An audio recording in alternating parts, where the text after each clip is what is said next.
Hello, my name is alangreene and my X number is X00124937. Welcome to my project demo screencast. So the main pieces of functionality that I will be showcasing today are the scheduler, which I co-wrote with Jamie, and the user acceptance tests, which were a solo feature that I implemented.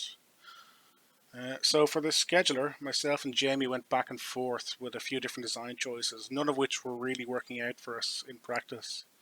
So one weekend I decided to try and use the Django sessions framework to gather user information and store this information in the form of a booking in the scheduler appointment model, which seemed to work quite well.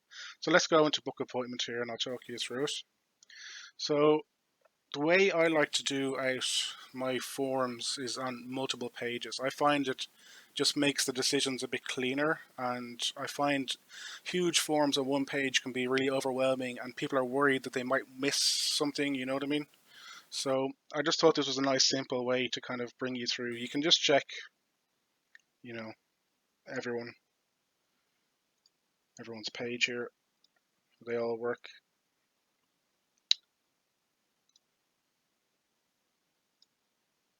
So let's make a booking for me here.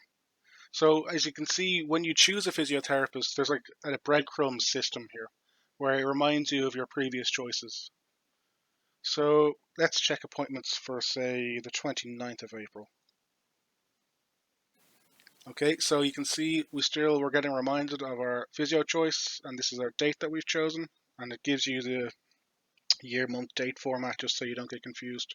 Let's say they were both, let's say that was the 4th and that was like the 6th. You might not be sure what you'd book for. So here you can see we've got every time available for this date for this physiotherapist, so we can go ahead and make a booking.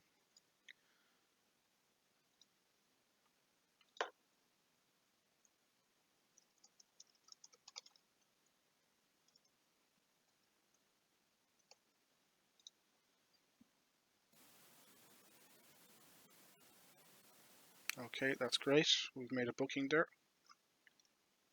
So it was the 29th at noon was the choice. So let's just go back to the booking and let's just make sure that there is no available slots for noon on the 29th. And as you can see, it goes from 11 o'clock to 1 o'clock. Noon's been taken, and the way this works is I created lists of booked times which were filtered by the date and the physiotherapist. So these lists were used to determine the available times by pulling out the appointment objects for a specific date and physiotherapist. Then I removed the currently booked times by filtering out the booked times using the appointment.time field before sending them to the scheduler template. So basically, I just take out the times that are being booked by grabbing them from the appointment objects. So the user never has a chance to do double booking because I only ever send out the times into the template once I've checked that first. And I get that from these values here, you know what I mean?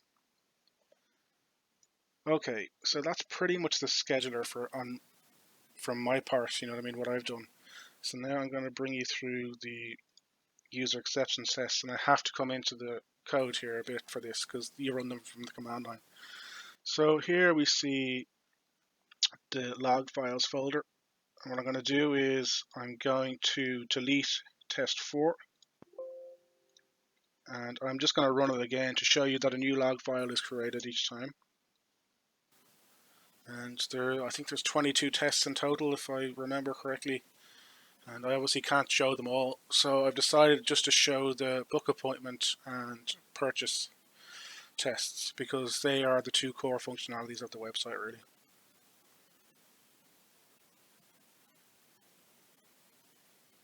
You see it automatically brings you to the book appointment page. I've coded it to choose Jamie. Check appointments for today. And I had to use a for loop to loop through the times to get it to change. For the book times in list, to make sure there was no double bookings that I was talking about earlier, I actually used a functional approach for that because I found that anonymous functions tend to give you less index out of bounds errors. So for the stripe form you just saw there, I had to switch the context to iframe and then switch back. That's how I was able to input in the form. So it just gives you a little printout here in the console saying it was a success, and you can go to the log files and you can see test 4 has been created. And what time is it? 10 past 9, the 4th, sorry, 22nd of the 4th. So 22nd of the 4th, and you can see it started at 9 minutes past 9 and ended at 10 past 9. And each little bit of functionality is recorded. So let's say your login is recorded. If you choose your physio, it's recorded. You choose your date successfully, it's recorded. The stripe form fill date successfully is recorded. Things like that. So you can see where you failed. If you do a push and then you run these tests, you can see exactly where you've gone wrong, which is great. And actually, one of the tests that I wrote did catch a bug. It was when we were changing physiotherapist. Instead of actually overriding the old physiotherapist, it was creating a whole new order. So I was actually delighted that the test paid off and actually did catch a real bug. It was quite exciting. So I'm just gonna run this make a purchase test now, and I'm not going to delete the log file for this one because I just want to demonstrate that it also appends, so you can keep a record of all your logs for as long as you want, and then maybe you could copy them over to an external file server for storage, just so you don't clutter up the main program.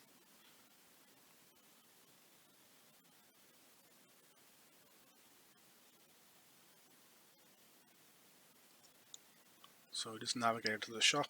There's an assert here to make sure that we've chosen the right item, and I get that by pulling the text from the list item there.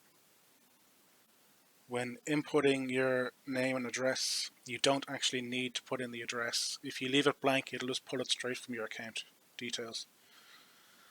So again, just automatically running through there. And your order has been successfully created. Order number 27. And just making sure you log out every time. So we can have a look here now at the test 14 logs. I've run this one a good few times. So here we go.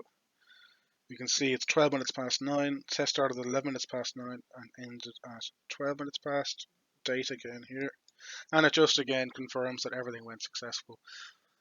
So that's pretty much it for the tests. I'll note that I did manage to get the user acceptance tests via Selenium WebDriver working on Edge and Firefox. But due to time constraints, I was only able to implement the first two tests.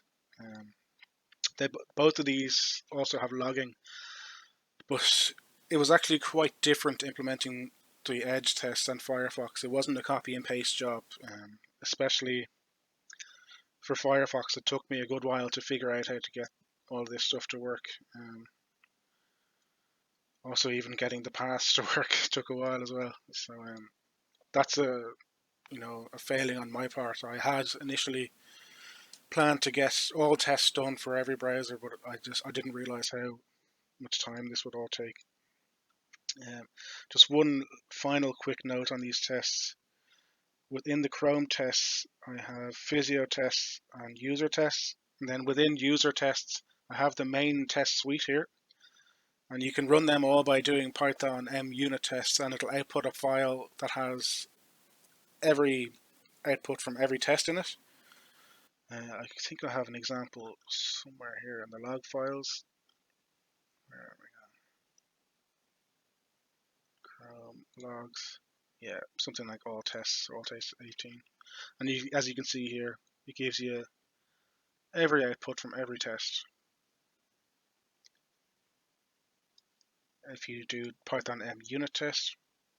And I also have a manual folder, and the reason this is on its own and it can't be run in conjunction with the other tests is it's the account create test, and that uses the CAPTCHA, and the CAPTCHA from my research is not meant to be it's not meant to be beaten by automatic testing. That would kind of defeat the whole purpose. So what I did was I implemented a wait. I can show you here now. So here we go. It waits until the confirm button is actually visible before it continues. And it gives you a base time of 4 minutes, but you're going to get the captcha done within 4 minutes. But I just didn't want it to kind of get in the way of the other tests. If someone who isn't familiar with the tests wanted to run this whole test suite, this wouldn't catch them off guard, so I just put it in its own little folder. Also, just to mention, the Chrome driver is hosted locally in the project here. But let's say you wanted to run the Edge tests, um, you would have to download the Edge MS Edge driver and put it somewhere in your path and then link to it here. But I actually created a little README file which brings you through the whole process of what you need to do to run these tests. So it's quite in depth, but I also left my email address at the bottom just in case. It shows you the working tree and explains what everything is. But there's my emails at the bottom here if there's any trouble with anything. Okay, guys. Well, I hope that's all right, and thank you very much. Bye now.